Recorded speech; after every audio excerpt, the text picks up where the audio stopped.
Hello students, आज हम 10वीं कक्षा के 10वें चैप्टर वृत्त की प्रश्नावली 10.2 के क्वेश्चन हल करना सीखेंगे। क्वेश्चंस मैंने पहले सोल्व कर लिए थे ताकि वीडियो ज़्यादा लंबा ना हो और कम समय में ज़्यादा काम हो सके। तो आइए शुरू करते हैं। 5 क्वेश्चंस हमने पिछले वीडियो में हल करना सीख लिए थे। यहाँ पे हम छठे क्वेश्चन से हल करना शुरू करते हैं। तो इसका छठा क्वेश्चन है, एक बिंदु ए से जो एक वृत्त के केंद्र से 5 सेंटीमीटर की दूरी पर है। तो इस बिंदु ए से जो वृत्त के केंद्र की दूरी कितनी, यहाँ पे 5 सेंटीमीटर। वृत्त पर स्पर्श रेखा की लंबाई 4 सेंटीमीटर। स्पर्श रेखा क्या होगी, यहाँ पे हमने ए भी मान ली है। तो वृत्त की त्रिज्या ज्ञात करनी, तो त्रिज्या यहाँ पे हमने ओ भी मान ली है। तो जो कोण ओ बी है ये 90 डिग्री का बन गया, क्योंकि त्रिज्या स्पर्श रेखा पर लंब होती है। और यहाँ पे ओ ए जो है 5 सेंटीमीटर दे दिया है और ए भी 4 सेंटीमीटर दे दिया, और ये समकोण त्रिभुज बन जाती है। समकोण त्रिभुज में हम पाइथागोरस प्रमेय का प्रयोग करके त्रिभुज की तीसरी भुजा निकाल लेते हैं। तो यहाँ पे तीसरी भुजा आ जाती है कर्ण के वर्ग में से। अगर हम एक भुजा का वर्ग घटा देते हैं तो तीसरी भुजा का वर्ग यहाँ पे बच जाता है। तो हमारे पास आ जाता है ओ बी स्क्वायर बराबर कर्ण का वर्ग घटा ये स्पर्श रेखा ए भी है इसका वर्ग, और हमारे पास आ जाता है ये ओ बी स्क्वायर बराबर 5 का वर्ग घटा 4 का वर्ग। और इसको जब हल करते हैं तो ओ बी स्क्वायर बराबर 25 घटा 16, और ओ बी स्क्वायर बराबर 25 में 16 घटाते हैं तो हमारे पास आ जाता है 9। दोनों तरफ वर्ग मूल लेते हैं तो ओ बी का मान आ जाता है 3, और ओ बी क्या है, यहाँ पे वृत्त की त्रिज्या है, इसलिए वृत्त की त्रिज्या बराबर 3 सेंटीमीटर। अब जो इसका अगला क्वेश्चन है, दो समकेंद्रीय वृत्तों की त्रिज्याएं 5 सेंटीमीटर तथा 3 सेंटीमीटर हैं। बड़े वृत्त की उस जीवा की लंबाई ज्ञात कीजिए जो छोटे वृत्त को स्पर्श करती है। तो बड़े वृत्त की जो त्रिज्या तो हो जाती है 5 सेंटीमीटर, और छोटे वृत्त की त्रिज्या हो जाती है ये ओपी है जो 3 सेंटीमीटर, और ए बी है जो बड़े वृत्त की जो जीवा है ए बी, ये छोटे वृत्त की स्पर्श रेखा है, और त्रिज्या स्पर्श रेखा पर लंब होती है, इसलिए ओ पी ए बी के ऊपर ये लंब हो जाती है। अब हमारे पास आ जाता है जो त्रिभुज ओ पी ए है, ये एक समकोण त्रिभुज बन जाती है यहाँ पे, क्योंकि त्रिज्या स्पर्श रेखा पर लंब है। और इसकी जो दो भुजाएं हमें पता है, ये 5 सेंटीमीटर है और ये 3 सेंटीमीटर। तो हम तीसरी भुजा ए पी निकाल लेते हैं त्रिभुज की। तो इसके लिए हम क्या करते हैं, त्रिभुज ओ पी ए में ए पी स्क्वायर बराबर ओ ए स्क्वायर माइनस में ओ पी स्क्वायर, यानी कर्ण के वर्ग में से एक भुजा का वर्ग घटा देते हैं तो तीसरी भुजा का वर्ग हमारे पास बच जाता है। तो ए पी स्क्वायर आ जाता है हमारे पास में 5 का स्क्वायर घटा 3 का स्क्वायर, और ये आ जाता है 25 घटा 9, और ए पी स्क्वायर 16 के बराबर आ जाता है। तो 16 जो है दोनों साइड में जब हम वर्गमूल लेते हैं तो ए पी बराबर आ जाता है 4। अब ए पी 4 आने के बाद में क्वेश्चन के अंदर क्या पूछा है, बड़े वृत्त की उस जीवा की लंबाई ज्ञात कीजिए जो छोटे वृत्त को स्पर्श करती है, यानी जीवा हमने ए बी की लंबाई यहाँ पे ज्ञात करनी है। तो ए बी क्या हो जाएगा हमारे पास में, ए बी हो जाता है ए पी का दुगुना, क्योंकि केंद्र से जीवा पर डाला गया लंब जीवा को समद्विभाजित करता है। तो ए पी हमारे पास आया 4, इसका दुगुना कर देते हैं तो ए बी का मान हमारे पास आ जाता है 8, इसलिए जीवा ए बी की लंबाई हमारे पास आ जाती है 8 सेंटीमीटर।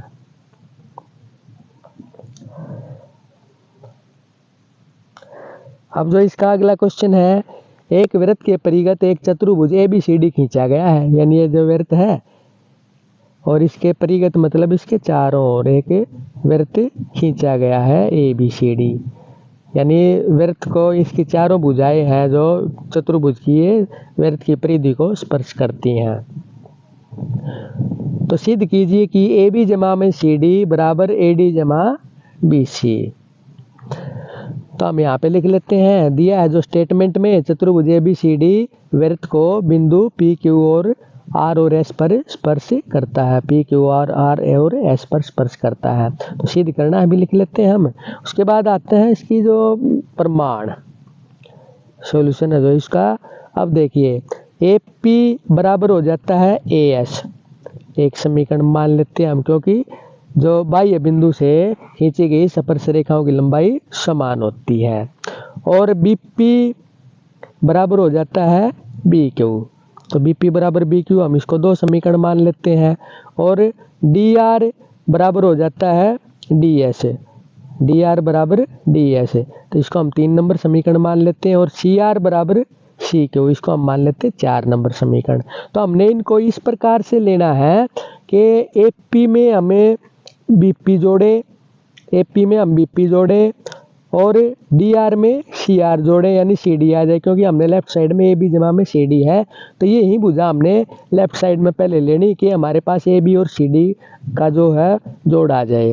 तो DR हमने ले लिया, पहले हम DS भी ले सकते थे लेकिन हमें DR की ज़रूरत है क्योंकि हमने AB जमा में CD को सिद्ध करना है यहाँ पे, तो हमने इसलिए यहाँ पे AP और BP के बाद DR और CR लिया, क्योंकि AB और CD यहीं पे इसी प्रकार से यहाँ पे जुड़ेंगी। तो हमारे पास आ जाते हैं 4 समीकरण। चारों समीकरणों को जब हम जोड़ते हैं तो हमारे पास आ जाता है ये AP जमा BP, यानी AP जमा BP जमा DR जमा CR, और राइट साइड में आ जाता है AS जमा BQ और DS जमा CQ, इन चारों को जोड़ देते हैं।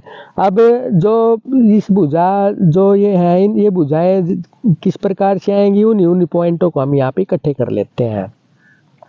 तो हमने इकट्ठा कर लिया, AP और BP को इकट्ठा कर लिया यहाँ पे, और DR और CR को इकट्ठा कर लिया है यहाँ पे, और इसी प्रकार यहाँ पे AS और DS को इकट्ठा कर लेते हैं आकृति के अनुसार, AS और DS को, और CQ और BQ को इकट्ठा कर लेते हैं, CQ और BQ को इकट्ठा कर लिया हमने। तो इनको जब जोड़ते हैं तो हमारे पास आ जाता है AB जमा CD बराबर AD जमा BC, और यही हमने यहाँ पे सिद्ध करना है।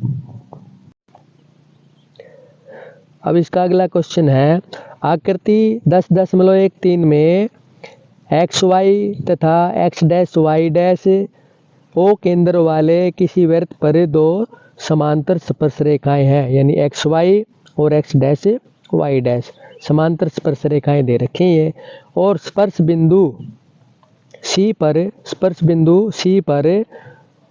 स्पर्श रेखा AB, स्पर्श रेखा जो C पर स्पर्श रेखा एक और है AB, XY को बिंदु A पर और X', को बिंदु B पर प्रतिच्छेद करती है। तो हमने सिद्ध करना है कि कोण AOB है जो ये 90 डिग्री का है। अब देखिए, जो स्टेटमेंट में जो दे रखा है उसको हम लिख लेते हैं। दिया है XY और X', केंद्रों वाले वृत्त की समांतर स्पर्श रेखाएं हैं तथा AB बिंदु C पर स्पर्श रेखा है जो XY को A पर तथा X', को B पर प्रतिच्छेद करती है। ये हमने यहाँ पे लिख लिया जो स्टेटमेंट में दे रखा है, और जो सिद्ध करना वो लिख लेते हैं, कोण AOB बराबर 90 डिग्री। तो यहाँ पे हम रचना कर लेते हैं, O और C को यहाँ पे मिला देते हैं, बिंदु O और C को। अब देखिए, जो त्रिभुज OPA और त्रिभुज OCA में हम क्या करते हैं, इनको सर्वांग सम सिद्ध कर लेते हैं। OP बराबर OC है यहाँ पे, क्योंकि ये तिरजाएं हैं, वृत्त की तिरजाएं हैं OP और OC, और OA क्या है यहाँ पे, उभयनिष्ठ है, और AP बराबर AC है यहाँ पे, क्योंकि बाह्य बिंदु से खींची गई जो स्पर्श रेखाएं होती हैं वे समान होती हैं। तो यहाँ पे हमारे पास आ जाता है जो दोनों त्रिभुज OPA और OCA हैं, दोनों त्रिभुज यहाँ पे सर्वांग सम हो जाती हैं, भुजा सर्वांग समता नियम से। अगर ये सर्वांग सम है तो कोण 1 बराबर कोण 2 होगा। इसी प्रकार जो त्रिभुज OQB और OCB है, जो हम इनको भी सर्वांग सम सिद्ध कर लेते हैं। यहाँ पे QOB लिख लिया है, इसको इनको नाम हमें किसी भी प्रकार से दे सकते हैं, QOB और COB। तो इस प्रकार से हमने इनको नाम दे दिया है। अब देखिए, यहाँ पे OQ बराबर OC, OB बराबर OB और BQ बराबर BC, बाह्य बिंदु से खींची गई स्पर्श रेखाएं हैं ये, और ये OB है, ये उभयनिष्ठ है, और ये वृत्त की तिरजाएं हैं OQ और OC। तो दोनों जो त्रिभुज हैं ये भुजा नियम से सर्वांग सम हो जाती हैं। अगर ये सर्वांग सम है तो कोण जो 3 है कोण 4 के बराबर होगा। यहाँ पे कोण 3 बराबर कोण 4 के बराबर होगा। अब देखिए, ये जो 4 कोण हमारे पास आए हैं, अगर हम इन चारों कोणों को जोड़ दें, कोण 1, 2 और 3 और 4 को, तो ये आ जाते हैं 180 डिग्री के बराबर, क्योंकि एक ये सरल रेखा पे ये कोण बने हुए हैं। अब हमें किस कोण की जरूरत है, कोण 2 और कोण 3 की, क्योंकि कोण 2 और कोण 3 ही यहाँ पे त्रिभुज ए ओ बी में आते हैं, यानी कोण ए ओ बी हमने ज्ञात करना है। तो कोण ए ओ बी में कौन से कोण हो गए, कोण 2 और कोण 3।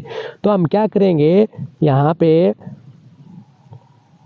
कोण 1 की जगह हम कोण 2 लिख लेते हैं। यहाँ पे कोण 1 जमा कोण 2 कोण जमा कोण 3 जमा कोण 4 बराबर 180 डिग्री रैखिक कोण है ये। और कोण 1 की जगह हमने यहाँ पे रख लिया है कोण 2, और कोण 4 की जगह कोण 3 रख लेते हैं, क्योंकि हमें कोण 2 और कोण 3 की जरूरत है। कोण 2 और कोण 3 को जोड़ने के बाद ए ओ बी आ जाता है कोण। तो ये जोड़ने के बाद हमारे पास आ जाता है, ये 2 बार हो गए, 2 बार कोण 2 और 2 बार कोण 3। तो 2 बार यहाँ पे कॉमन ले लेते हैं हम। तो 2 कॉमन लेने के बाद कोण 2 जमा कोण 3 बराबर 180 डिग्री। और जो 2 है गुणा वाली जो संख्या दूसरी साइड में भाग में आ जाएगी। हमारे पास आ जाता है कोण 2 और कोण 3 का जो जोड़ है ये आ जाता है 90 डिग्री के बराबर। और कोण 2 और कोण 3 किसके बराबर, कोण ए ओ बी के बराबर आकृति में। तो कोण ए ओ बी यहाँ पे 90 डिग्री हमने सीधे कर दिया है। कोण 2 और कोण 3 को जोड़ते हैं तो कोण ए ओ बी आ जाता है यहाँ पे। अब जो इसका अगला क्वेश्चन है, सिद्ध कीजिए कि किसी बाह्य बिंदु से किसी वृत्त पर खींची गई स्पर्श रेखाओं के बीच का कोण, स्पर्श रेखाओं के बीच का कोण स्पर्श बिंदुओं को मिलाने वाले रेखाखंड द्वारा, स्पर्श बिंदुओं को मिलाने वाले रेखाखंड द्वारा, ये जो त्रिज्याएं हैं ये मिलाती है इनको, तो केंद्र पर अंतरित कोण का संपूरक होता है। यानी इस कोण का, यानी ये कोण और ये कोण मिलके 180 डिग्री का कोण बनाते हैं। संपूरक कोण क्या होते हैं, जब दो कोणों का जोड़ 180 डिग्री होते हुए कोण संपूरक होते हैं। अब देखिए दिया है जो स्टेटमेंट में, उसके अनुसार हम आकृति बना लेते हैं। और आकृति बना के इसको हम लिख लेते हैं पी ए और पी बी केंद्रों वाले वृत्त की स्पर्श रेखाएं हैं। तो हमने सिद्ध क्या करना है, यहाँ पे कोण ए पी बी और जमा कोण ए ओ बी बराबर 180 डिग्री के। तो रचना कर लेते हैं हम। ओ ए, बिंदु ओ ए और बिंदु ओ बी को यहाँ पे मिला लिया हमने। अब प्रमाण देखिए, प्रमाण में क्या होगा, कोण 1 है जो 90 डिग्री के बराबर होगा, क्योंकि त्रिज्या स्पर्श रेखा के ऊपर लंब होती है। कोण 2 भी 90 डिग्री के बराबर हो जाता है, क्योंकि त्रिज्या ओ बी है जो स्पर्श रेखा पी बी के ऊपर लंब है। अब चतुर्भुज बन जाती है हमारे पास में ए ओ बी पी, ए ओ बी पी या ओ ए बी पी, किसी प्रकार से इसको नाम दे सकते हैं हम। तो ये चतुर्भुज बन जाती है। और चतुर्भुज के चारों कोणों का जोड़ कितना होगा, 360 डिग्री।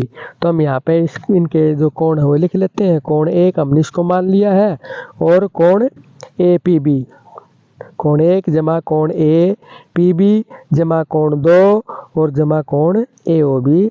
तो ये 360 डिग्री के बराबर आ जाता है चारों कोणों का जोड़ यहाँ पे। और 1 की जगह हमने 90 डिग्री रख दिया है, और 2 की जगह यहाँ पे 90 डिग्री रख दिया है। तो हमारे पास आ जाता है, इनको जोड़ने के बाद 180 डिग्री जमा कोण ए पी बी जमा कोण ए ओ बी बराबर 360 डिग्री के। और 180 दूसरी साइड में जाके घट जाता है। तो हमारे पास आ गया यहाँ पे, इसको हल करने के बाद में कोण ए पी बी जमा कोण ए ओ बी बराबर 180 डिग्री। और यही हमने यहाँ पे सिद्ध करना है, यानी ये दोनों कोण यहाँ पे संपूरक सिद्ध कर दिया हमने। इनका जो जोड़ है 180 डिग्री सिद्ध कर दिया है, दोनों कोणों का जोड़।